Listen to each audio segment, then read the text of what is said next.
lemah orang beruban tadi itu. Coba hidup kita didedikasikan ke orang ini. Nanti pasti sukses. Hanya nih kita mau ke Baitullah. Coba pikirin orang tua kita yang sudah lemah itu. Kita perjuangkan. Pasti sukses Bapak Ibu. Tapi kita mulai tidak sukses kalau hanya mikirin diri sendiri. Ya kan? Kita menjadi sukses kalau kita ingin anak-anak kita segera ke tanah suci. Tiba-tiba kita jadi berhasil gitu. Tapi kalau kemudian kita berpikir, saya harus dapat duit banyak, saya harus sukses, saya harus berhasil, saya harus bolak-balik, saya gitu, kemungkinan malah nggak jadi. Jadi dapat ilmunya ternyata kita ini bisa berhasil, bisa kaya, bisa sukses kalau mikirin orang, baik ya. Jadi bukan mikir diri sendiri, siap Bapak Ibu, mikirin orang lain, terutama orang-orang yang kita cintai. Sebelum saya masuk ke materi, siap nggak Bapak Ibu? Nggak boleh ego lagi. Kita menjadi pesiar itu untuk orang-orang yang kita sayangi. Yuk, ketik-ketik. Siapa yang siap? Siap apa enggak nih? Kita menjadi pesiar untuk anak cucu kita. Kita menjadi pesiar untuk orang tua kita yang sudah sepuh. Supaya dia menikmati indahnya beribadah di tanah suci. Ya, karena kalau hanya untuk diri sendiri, nanti gagal Bapak Ibu. Kemungkinan besar gagal. Oke. Kita mulai dari sini, Bapak Ibu. Oke.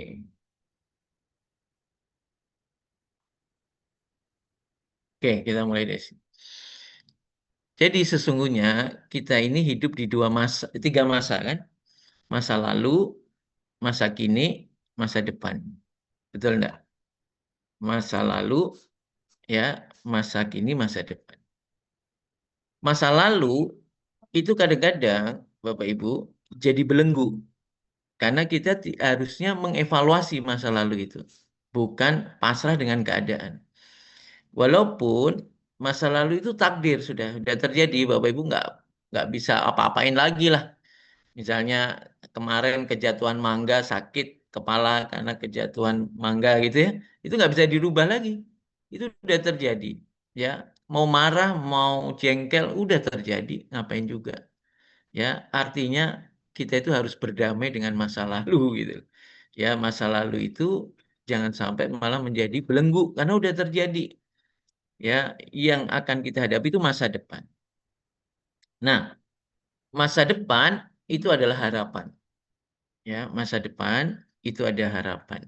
Masa depan itu goib. Tadi disebutkan alladzina yu'minuna bil goib. Jadi orang beriman itu kekuatannya itu malah pada yang goib loh Bapak Ibu. Bukan pada yang nyata. Kalau seandainya orang beriman itu semuanya dibuat materialistis, nyata, terhitung, terkalkulasi, kita malah nggak bisa hidup, Bapak Ibu. Ya kan? Kita ini kan hidup itu banyak pertolongan Allah sebetulnya dibanding upaya kita sendiri.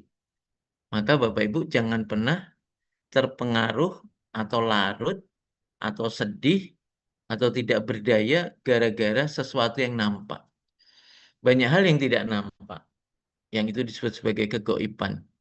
Ya, makanya berharap aja yang besar sama Allah. Berharap aja tahun ini bisa berangkat ke tanah suci. Ya, kalau dihitung semua kalkulasi, ya nggak ada masuk, nggak ada hitungannya, nggak dapat itu. Tapi kan itu manusia. Manusia itu sangat terpengaruh oleh kondisi masa kini. Ya, tergantung kondisi masa kini itu kadang-kadang mengganggu kita, ya kan? Padahal belum tentu itu yang terjadi. Maka saya mau ajak Bapak Ibu udah kadung menjadi pebisnis travel planner, pesiar Baitullah, maka hidupnya harus di masa depan. Masa kini kita terima saja, masa lalu kita berdamai sudah, masa kini kita terima saja, tapi kita fokus pada masa depan. Dan ternyata Nabi banyak bicara tentang masa depan dibanding masa kini. Betul enggak? Jadi Nabi bicara tentang dakwah penguasaan Jazirah Arab ketika di rumahnya Darul Arqam. ya, orang-orang yang rata-rata buta huruf, sebagaimana Nabi juga buta huruf, tidak bisa menghitung, tidak bisa memiliki kekayaan karena rata-rata budak dan pengembala, beberapa saja pembesar, dan itu masih kerabat Nabi. Tapi Nabi sudah bicara tentang masa depan, gitu. Maka Bapak Ibu kalau larut dengan problem masa kini, Ibu Bapak sebetulnya sedang tidak berkehidupan seperti Nabi. Nabi selalu bicara akhirat. Karena Nabi diajak Allah untuk berpikir tentang akhirat. Ya kan? Ku angfusakum wa ahlikum naro. Jaga dirimu. Nah, jaga itu kan sekarang. Dan keluargamu. Wa ahlikum naro dari api neraka. Api neraka nanti, masih nanti. Ya kan? Tapi penjagaannya dari sekarang. Itu artinya tindakan sekarang, visinya visi akhirat gitu loh. Ya kan? Berarti lebih penting penjagaannya atau lebih penting memahami masa depan? Kan lebih penting memahami masa depan. Ya, eh, dari api neraka yang bahan bakarnya manusia dan batu, batu dan manusia itu artinya kita diminta untuk memahami dulu masa depan itu seperti itu, terus apa teknik, apa tindakan kita saat ini. Jadi kita diminta Allah seperti itu, ya selalu bicara tentang masa depan, ya walal akhiratu khairul laka minal ula. Nah, akhirat lebih baik dibanding permulaan. Artinya benar kan? Berarti kalau lebih baik kita pelajari saja akhirat. Terus apa tindakan kita gitu. Ya, kita mau kemana itu kan akibat. Maka kita pelajari sebab. Sama sebetulnya. Ternyata kegagalan di banyak bisnis yang saya tahu karena tidak punya visi. Mereka jago jualan, mereka jauh jago berbisnis, tapi kalau visinya nggak ada, ya bubar jalan. Ya, karena nggak tahu arah tujuan, tidak tahu orientasinya mau kemana. Ya kan? Jadi bukan teknik malah sebetulnya. Maka kadang-kadang pertanyaan teman-teman yang baru kan, gimana cara menjual? Gimana cara kita mendapatkan omset? Gimana kita merekrut mitra? Itu nanti Bapak Ibu. Yang jelas itu kan hanya alat bantu untuk mencapai visi kita. Tapi jauh lebih penting adalah apa visinya, ya. Apa visi Bapak Ibu terhadap usaha ini? Paham ya? Paham Bapak Ibu? Apa visinya? Mulai dicari ya. Bisnis prosesnya atau masa kininya itu gampang pakai banget. Ya, paham ya? Tapi kalau visinya nggak dapat, dikasih teknik semudah apapun, nggak ada yang jalan, Bapak. Jadi kalau kita ulangi dulu perjalanan para pahlawan kita kan, pejuang kita, dia visinya adalah dia nggak mau dijajah lagi selama 350 tahun, udah bosen, dihina, ya dikatakan hewan oleh negara lain, di embargo ekonominya, diambil sumber dayanya, maka visi dia adalah terbebas dari penjajahan. Maka slogannya adalah merdeka atau mati. Udah daripada kita dijajah, kita mendingan mati atau merdeka sekalian. Itu visinya kuat banget Bapak Ibu. Di mana-mana tembok, ya, rumah ditulis, pagar merdeka atau mati, merdeka atau mati, gitu terus. Visi itu, ya. Maka ketika biaya nggak ada untuk melawan penjajah, nggak punya cukup senjata, nggak punya cukup keterampilan dalam berperang, ya. Mereka berlatih, mereka belajar serius ya musuh Belanda atau Jepang itu. Tapi karena visinya kuat, maka bambu runcing aja bisa ngalahin mereka loh Bapak Ibu. Teknik gerilya itu bisa ngalahin mereka loh Bapak Ibu. Ya kan? Kita kalau belajar dari orang masa dulu kan, mereka jelas serba keterbatasan. Nggak punya dana, makan juga nasi angking atau nasi kering itu kan. Terus harus berpindah-pindah untuk mengelabui penjajah, untuk mengelabui musuh, harus dengan senjata seadanya, ya. Mereka harus melawan, Ya, kadang-kadang cuma ngambil bambu, diruncingin, harus berhadapan, mereka pakai senjata lengkap musuhnya gitu. Tapi pikiran dan perasaan itu membuat mereka menang, membuat tentara Belanda takut, membuat tentara Jepang terbirit-birit, ya kan? Kenapa ya? Karena kuat dia. Pokoknya harus merdeka, kalau nggak mati gitu loh. Udah cuma ada dua pilihan. Jadi orang yang punya visi itu bekerjanya malah semakin simpel, Bapak Ibu. Ya, tapi fokus gitu loh. Kalau kerjanya nggak karu-karuan itu sebetulnya dia nggak punya visi. Apa aja kepengen digarap. Bisnis A, bisnis B, bisnis C. Saya juga kadang heran. Satu orang melakukan aktivitas tiga bisnis gitu. Waktunya udah terbatas 24 jam. Ya itu harus masa istirahat. Paling tidak nggak bisa kerjain semua.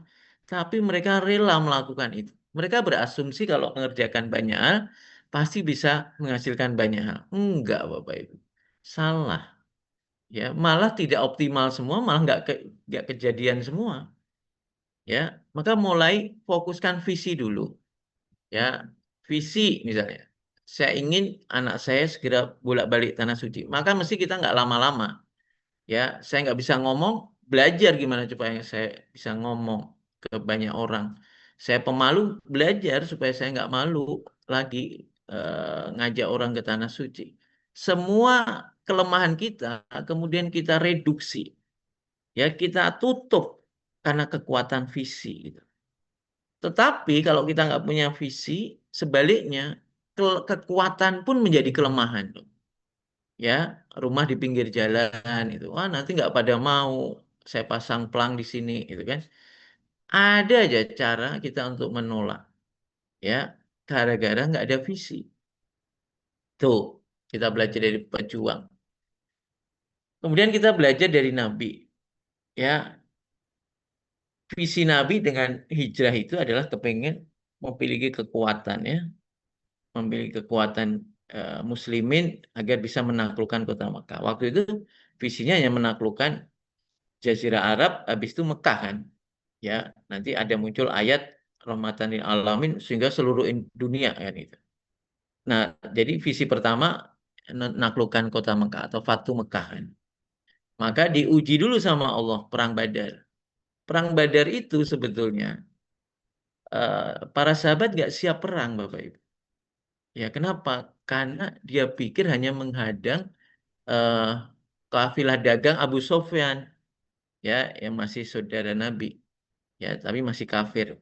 Ternyata berhadapan dengan pasukan tempur, ya, para sahabat dan Nabi hanya bawa peralatan tempur seadanya waktu itu, ya, untuk pertanian karena kan di kota Madinah itu kota perkebunan pertanian, ya.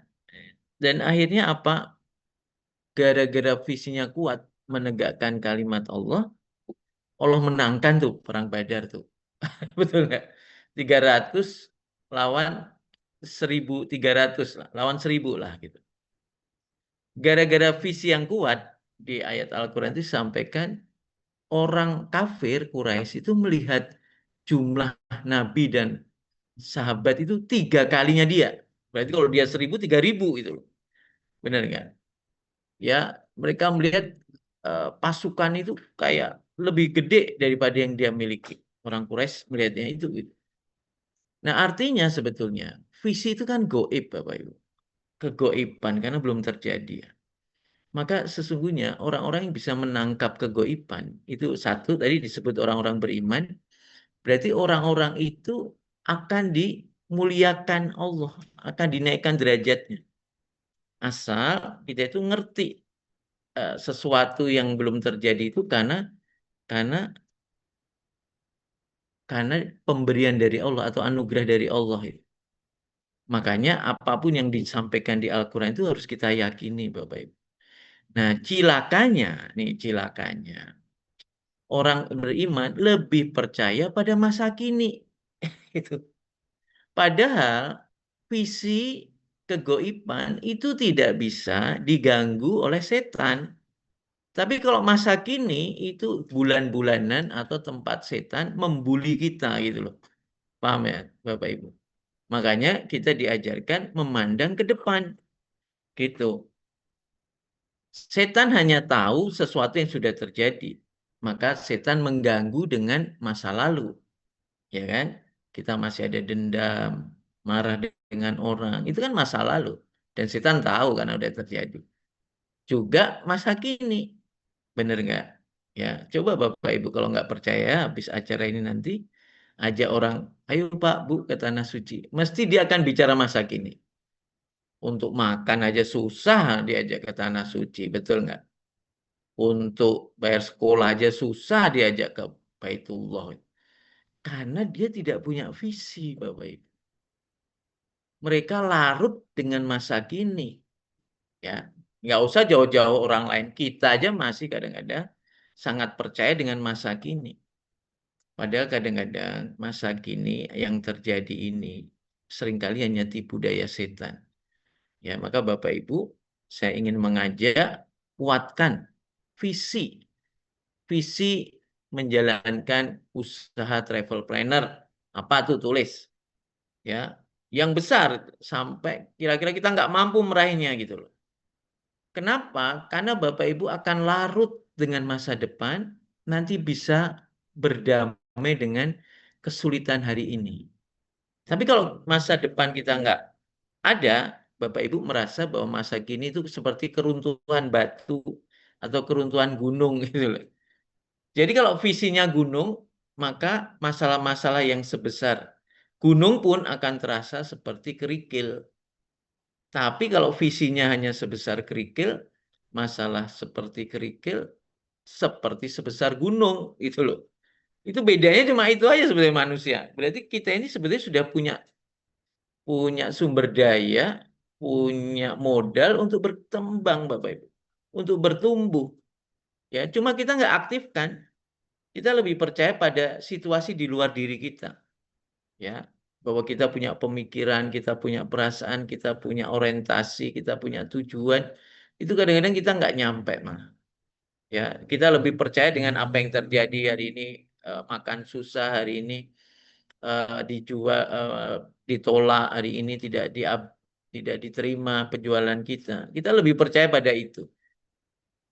Padahal itu hanya rangkaian perjalanan menuju tujuan besarnya. Maka rugi banget ketika kita punya kemampuan itu, kita tidak gunakan. Ya, setan aja Bapak Ibu itu punya visi loh Bapak Ibu. Visinya apa setan? Mengajak seluruh manusia masuk ke neraka gitu. Maka tadi ayat di surat apa namanya? Al-Muluk, apa? Al-Muluk ya? Lupa saya. Hu angfusakum wa ahlikum nar. Al-Furqan ya. Jaga dirimu dan keluargamu dari siksa api neraka. Artinya kita setan mau ngajak ke neraka, visinya kita diminta Allah untuk jaga diri dan keluarga dari tipu daya setan supaya kita tidak masuk ke neraka. Jadi artinya sebetulnya hidup ini pertarungan visi, Bapak Ibu. Kalau visinya remeh-temeh, visinya remah rengginang, bahasanya begitu, gampang hancur gitu kan, maka tindakannya juga simple-simple gitu. Tindakannya nggak yang besar-besar gitu. Nah ini manusia itu yang bedakan cuma itu aja Bapak Ibu. Visinya. Ya, kita semua punya masa lalu, iya, maka jadikan masa lalu itu pendorong, pendobrak ya, pemicu, trigger ya, agar kita terus bergerak. Kecuali Bapak Ibu udah nyaman, ya udahlah gini aja, penghasilan saya sekian ya alhamdulillah. Ya udah, kita nggak akan bisa berkembang. Tapi kalau kemudian pokoknya tahun ini saya nggak mau lagi ya ngomong pada diri ya, penghasilan saya harus 2 digit, berarti 10 juta ke atas. Ya, saya nggak mau tahu. Nah, masanya gitu. Jadi ngotot, Bapak Ibu. Maka kita akan belajar cepat, kita akan berkomunikasi cepat, kita akan mencari tempat-tempat di mana kita bertumbuh. Dan itu pemicunya adalah diri pribadi masing-masing, Bapak Ibu, tentang kegelisahannya.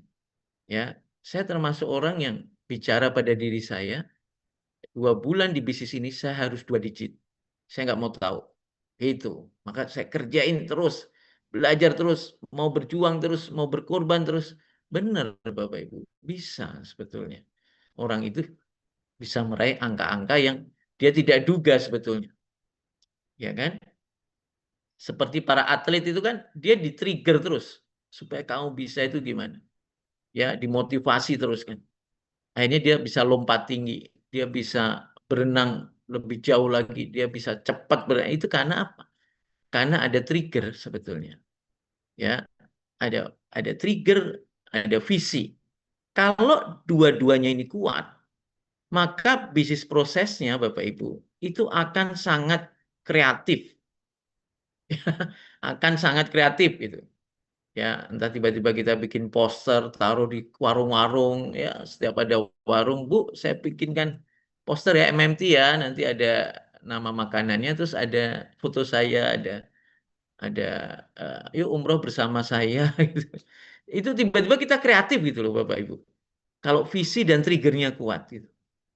Ya, saya kemudian 1-2 bulan saya berpikir tentang oh ada VA ya. VA itu bisa untuk nabung ya. Maka saya bikin gerakan menabung Bapak Ibu. Nah sekarang kayak jamaah jadi mana-mana nabung nabung nabung gitu. Padahal dulu orang itu nggak pernah ngeliatin VA karena dia membayar lewat rekening PT. Setelah kita kulik-kulik, kita tanya, bahkan saya juga tanya kepada Ustadz Fauzi, pemilik Samira, boleh asal jangan sampai 6 bulan dipahamkan supaya segera berangkat. Oke, jadi kita kreatif Bapak Ibu. Jadi bisnis proses itu kan bisnis yang dilakukan oleh semua orang di bidang itu. Ya, bayangin Bapak Ibu, kita ini totalnya ya ada 44.000 sekarang mitra se-Indonesia. Artinya bisnis prosesnya hampir mirip semua, nggak ada yang baru akhirnya. Cuma kreativitas sedikit sedikit aja yang baru-baru itu. Tapi rata-rata pekerjaan yang dilakukan hampir sama itu. Jadi Bapak Ibu nggak usah takut, nggak usah khawatir, sudah banyak orang yang melakukan dan mungkin polanya akan sama. Ya, ada 44.000 se-Indonesia dan kerjaan kita hanya 20%, kerjaan Samira 80%. Nah, ini yang membuat bisnis kita cepat berkembang, Bapak Ibu. Ya, saya baru 3 tahun setengah, sudah bisa menikmati paling tidak udah 10 kali berangkat dari Samira, umroh bolak-balik. Ya karena ini sebetulnya, bukan karena saya hebat. Karena kita hanya ngerjain 20%, ya. Kita nggak ngerjain yang 80% gitu loh. 80% kerjaan Samira. Ya, kita hanya rekrut jamaah, rekrut mitra, dampingin pasporan, vaksinan, manasikan, udah berangkat. Ya, manasik dan keberangkatan pun dibantu kantor cabang. Kita hanya ikut hadir aja. Nah, tugas visa, hotel, pesawat, catering, sewa bus city tour, mutawif, ya, terus apalagi pendaftaran psikopatu dan segalanya itu dikerjakan oleh Samira.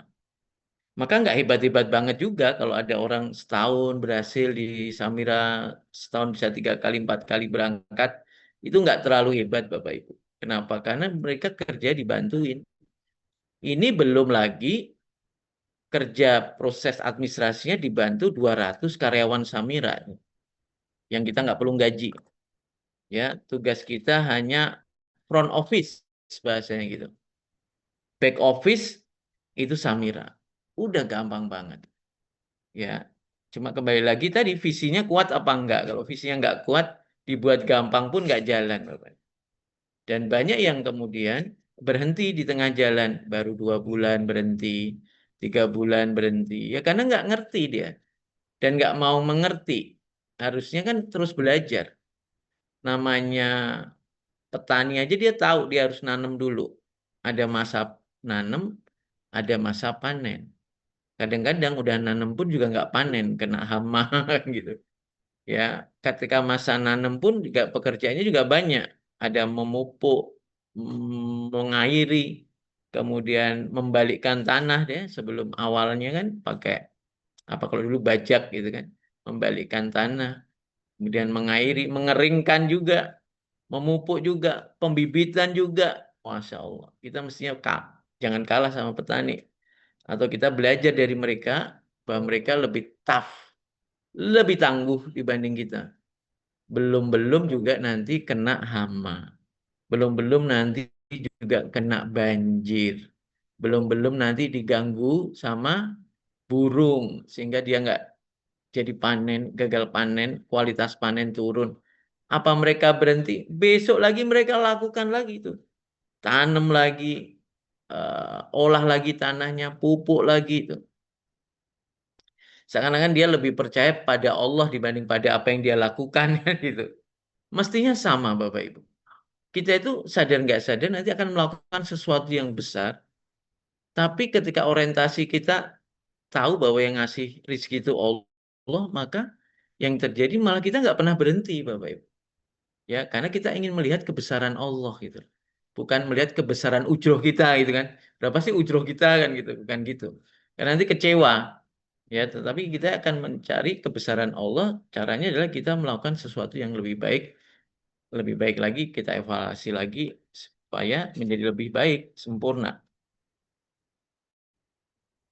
Jadi gitu ya Bapak Ibu, kembali ke sini lagi, maka penting banget di bisnis apapun, terutama di bisnis jasa, travel planner, Bapak Ibu harus punya visi.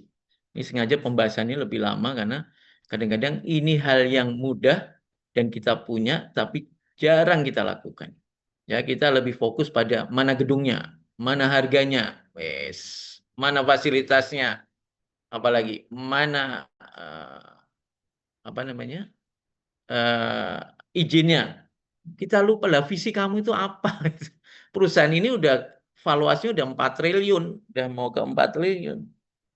Jadi nggak perlu diapa-apain, perusahaannya udah gede. Kitanya nih yang belum.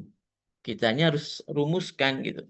Sehingga kita akhirnya dalam melakukan proses bisnis atau bisnis proses, kita itu extraordinary, Bapak Ibu. Orang yang di atas rata-rata orang.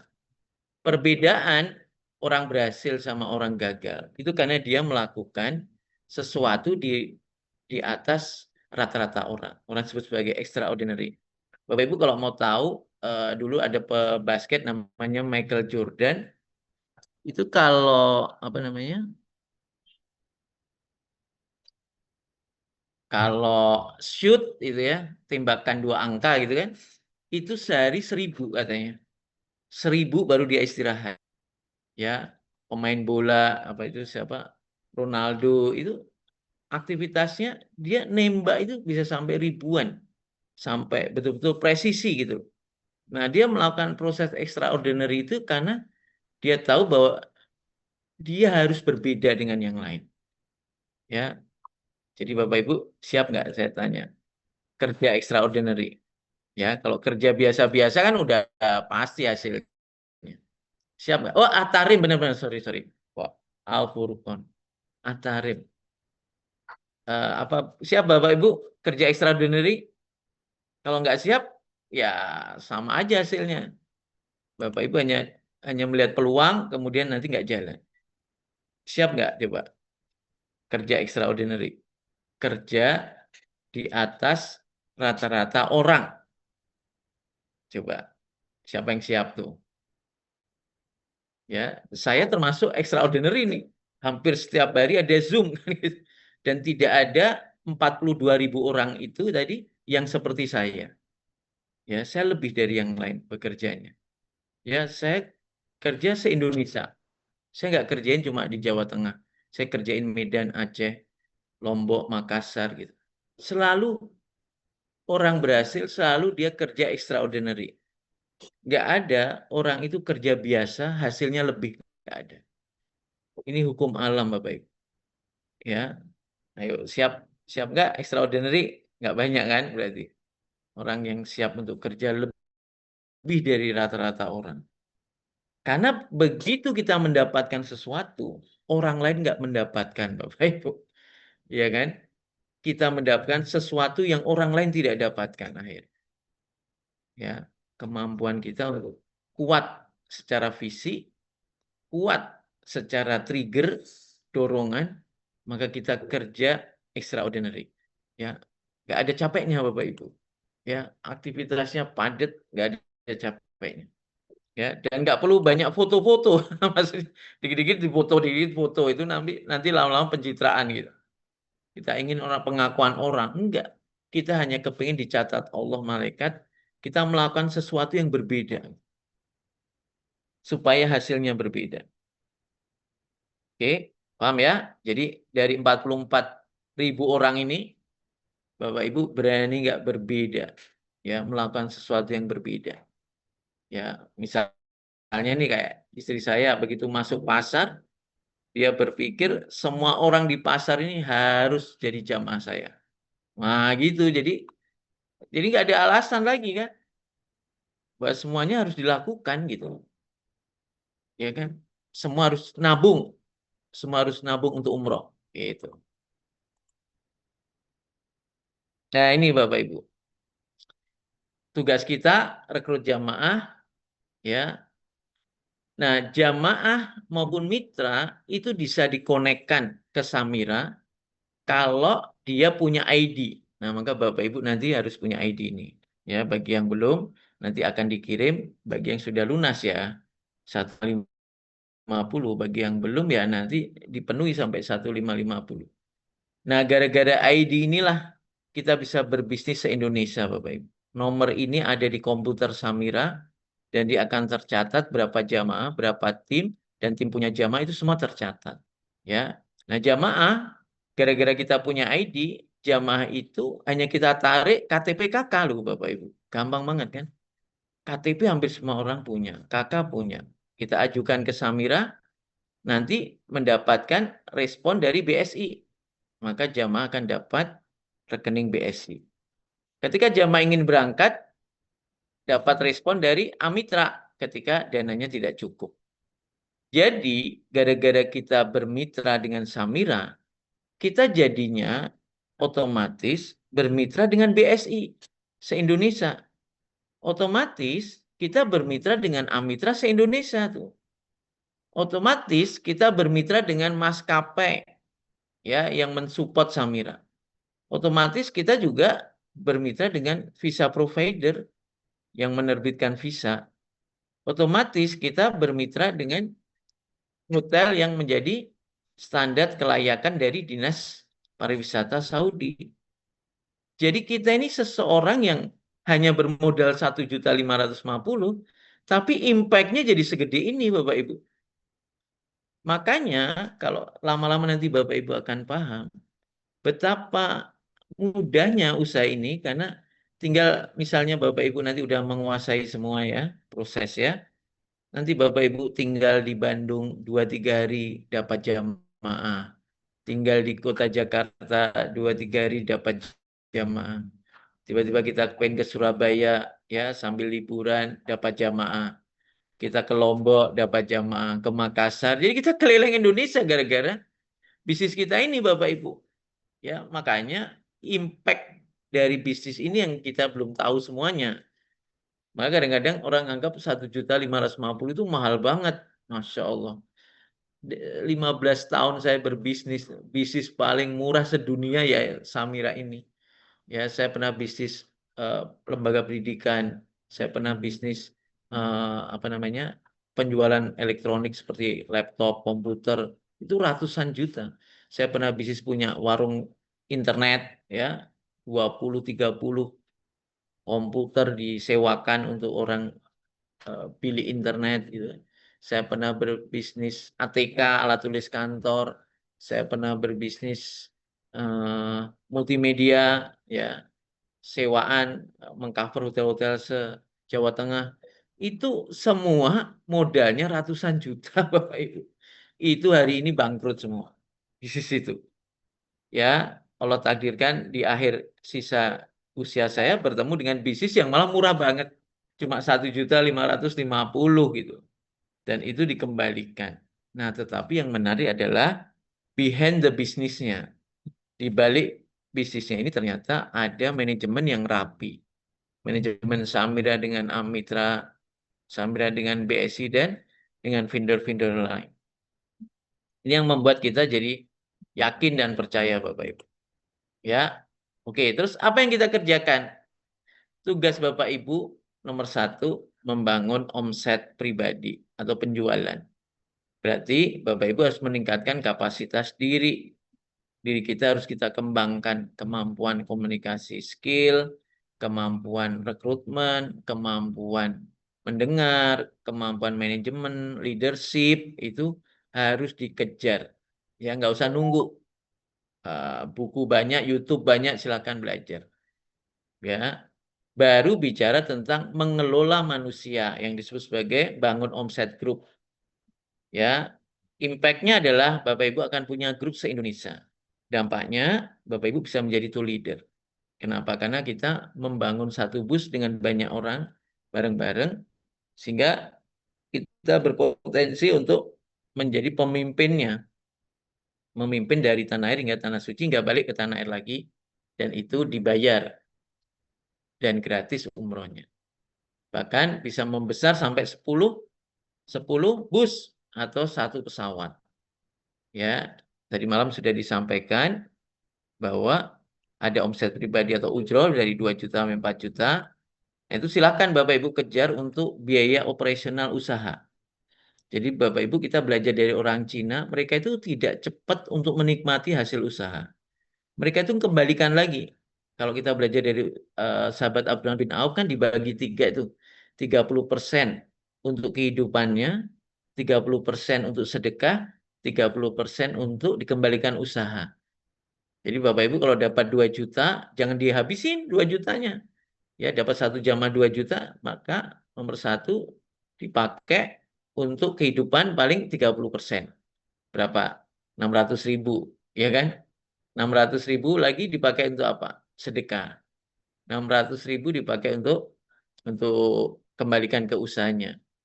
Entah beli spanduk, entah beli kartu nama dibanyakin, bikin stiker, bikin macam-macam ya. Bikin flyer, brosur gitu. Intinya dihidup-hidupkanlah usaha itu. Ya, jangan dibiarkan begitu saja. Harus dimodalin Bapak Ibu. Kayak petani itu kan juga modalin usahanya di sawah. Dia beli pupuk terbaik, dia beli bibit terbaik. Itu mau modalin usahanya. Kayak nelayan juga gitu kan. Dia melaut kan tidak kosong, dia juga pakai modal untuk beli solar, untuk beli makanan selama di laut. Jadi semuanya itu lumrah Bapak Ibu. Cuma kadang-kadang kita tidak terbiasa karena kita tidak ada yang mendidik. Kak izinkan saya mendampingi Bapak Ibu sampai menjadi tool leader. Ya, setelah tool leader, nanti yang didik bukan saya lagi, langsung Ustadz Fauzi Wahyu Muntoro atau ownernya, Samira. Jadi Bapak Ibu nanti banyak berinteraksi dengan saya untuk sampai pada ruang tool leader. Ya, begitu tool leader ya udah, Bapak Ibu mau lepas dari saya, nggak mau lagi kita diskusi bareng, sudah levelnya udah di atas saya, bahkan silahkan, nggak ada masalah. Jadi gini ya, jadi sesungguhnya kita tidak sedang menjual produk saja, tapi sesungguhnya kita sedang membangun aset agar aset berujung omset. Benar nggak? Nah, kalau tukang percetakan itu asetnya alat cetak, maka dia rawat tuh alat cetaknya. Sehingga dia bisa bekerja menghasilkan omset cetakan kan gitu.